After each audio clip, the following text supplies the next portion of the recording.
So hello to you all. Today's video is going to be me reviewing a $60 highlighter from Dior, pretty much.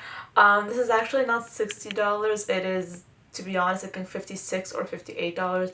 Can't really remember, but with taxes it does come to $60, which is a lot of money to pay for a highlighter, and I figured I might do like a review on it. I've tried it several times, and I actually would never have bought this highlighter in general, but I was recently in New York and I went to the Sephora at Columbus Circle, and I figured might as well treat myself, might as well splurge on something luxury because I haven't really done that before. It's very expensive for me personally. For other people, I don't know how expensive this is for you, but for me, I feel like this is a lot of money to be spending on one item. So I figured that I might as well make a video on it and might as well just show you swatches, tell you if it's worth the money, give you some other highlighters to compare this one to, and just to give you a full review. So this is the highlighter itself. I took it out of the packaging already because like I said, I have been using this, but this is the box right here. It is called the Dior Skin Nude Air Luminizer, and this box is completely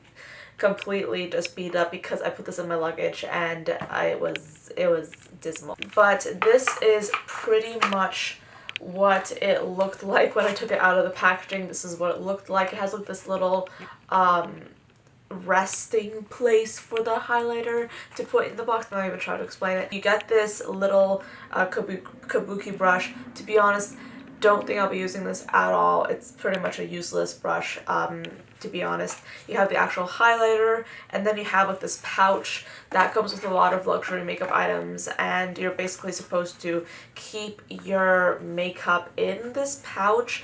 And let me just try and put it in. I mean, I guess it could be useful, but you know, it's a pouch, and honestly I just don't see any use for this. This is the packaging. It has like this really sort of like quilted kind of feel to it. It has the Dior lettering on it, and when you open it, I have already used this several times, so it's not completely perfect here, but this is what it looks like. This particular color is in the shade number 1. I just figured that this was my favorite and might as well get it. Just for reference, I also want to show you the back that shows the weight, the net weight, and all that kind of good stuff if you're interested to know. Here is the back.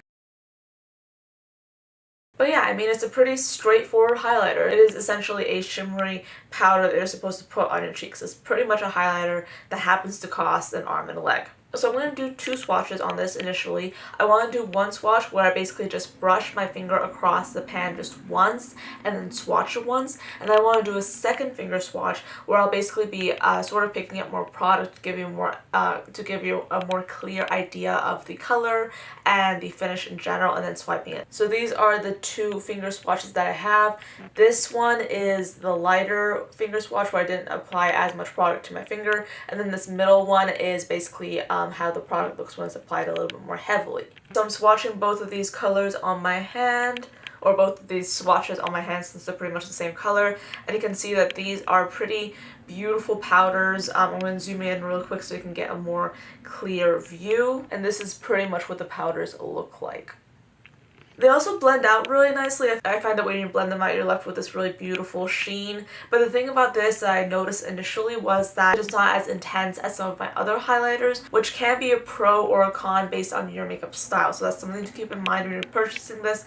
It's not going to give you like this full frosty pigmented highlighter thing. It's going to give you like a highlighter effect, but a few notches down compared to like the other Instagram highlight products, if you know what I'm saying. I'm now going to apply it to my face so you can see how it looks like on the skin. I'm using my usual highlighter brush. This happens to be a paint brush that I got in Moscow. This has natural bristles. It's not necessarily a very dense one, which I like because it makes it very easy to blend the product out. And yes, this is the one that I use for all my highlighters. This is like my regular highlighter brush. I'm going to apply a little bit of product to my brush, and then I'm going to apply this to my face. Okay, so this is what it looks like when you have one layer of highlight on the skin, and you can see that it's not necessarily the most beaming, the most frosty, the most high impact highlighter in the world. So this is how it looks with one layer, and I'm just going to try and build it up a little bit more so you can see how it looks like when I apply it a little bit more heavily.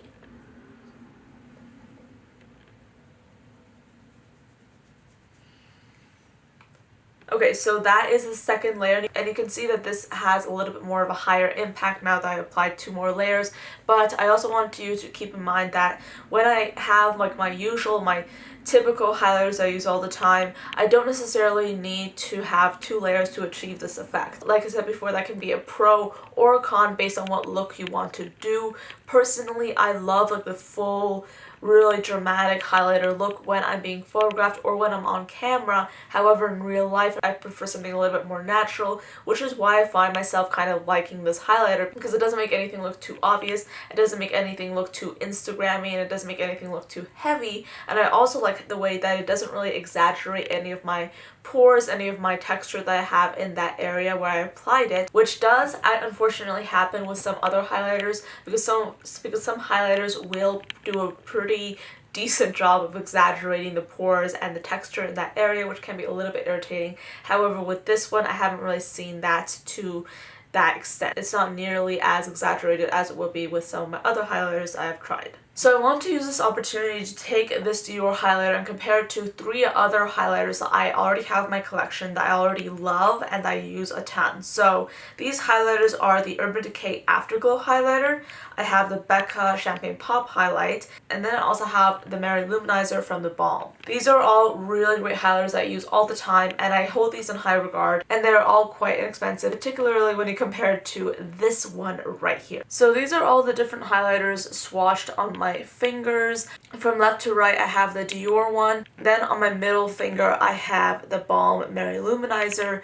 Then after that comes the Urban Decay Afterglow highlight. And then finally, last but not least, I have Champagne Pop. All of these formulas I have picked up with the same amount of pressure. I've used one swipe to pick these up, and I'm going to swatch them now in the back of my hand so you can see how these compare and how these look like when you swatch them.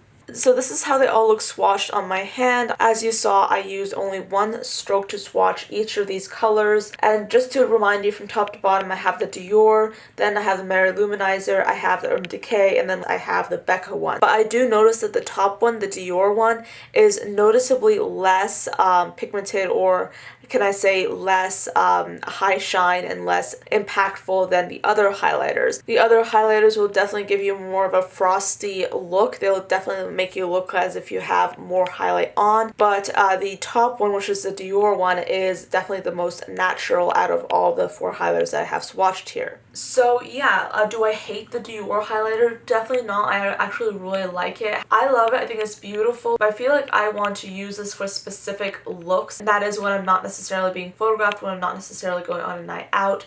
I feel like this fills that hole in my makeup collection when it comes to having a highlighter that has highlighter properties, that does do what a highlighter is supposed to do, and yet still looks a little bit more natural, doesn't look too overpowering, doesn't look too heavy. This is a highlighter that I do like, but I also think that if you're looking for the similar natural highlight effect, you can take whatever you can take any of these other highlighters, such as the Balm Mary Luminizer, and just apply them with a lighter hand, and you will pretty much achieve the same effect. So will I be using this? Definitely. You'll probably see this in many videos to come because I do really love it. However, there are some other options out there, so don't feel pressured to spend $60 on this highlighter just because I say it's amazing. Go and get some of these other highlighters if you really want a new highlighter. This is just one of those products that I feel that if you do get it, you won't necessarily be disappointed, but you can also live without it. Does that make any sense? I do like it, don't get me wrong. I think it's a great product. I just think that it's not necessarily worth